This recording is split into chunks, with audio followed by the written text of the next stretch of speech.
স্মরণসভার budget নিয়ে কিছু কথা উঠেছে বা সোশ্যাল মিডিয়া সমালোচনা হচ্ছে আমরা দেখতে পাচ্ছি, কিন্তু এটা আসলে একটু বিভ্রান্তি হয়েছে।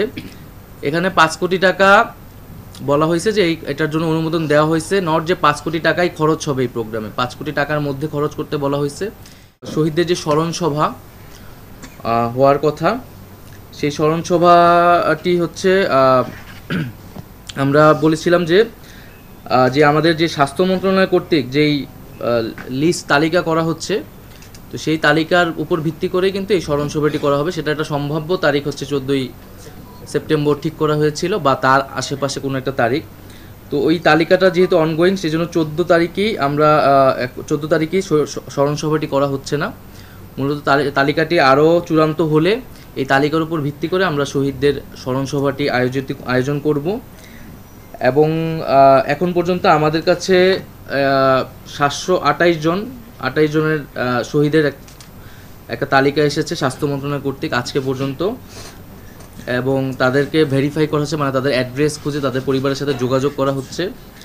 আর হচ্ছে 20,263 জন হচ্ছে আহত এই স্বাস্থ্য মন্ত্রণালয়ের তালিকা অনুযায়ী। আরও বেসরকারি বিভিন্ন উৎস অনুসারে আমরা কিন্তু আমি এর আগেও বলেছি 800-র মতো একটা তালিকা আর কি আমাদের সাথে আসে, সেগুলো এখন জাস্ট ভেরিফাই করা হচ্ছে।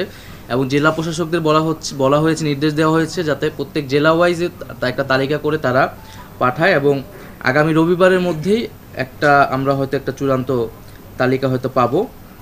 আর শহীদ স্মরণসভার বাজেট নিয়ে কিছু কথা উঠেছে বা সোশ্যাল মিডিয়া সমালোচনা হচ্ছে আমরা দেখতে পাচ্ছি, কিন্তু এটা আসলে একটু বিভ্রান্তি হয়েছে।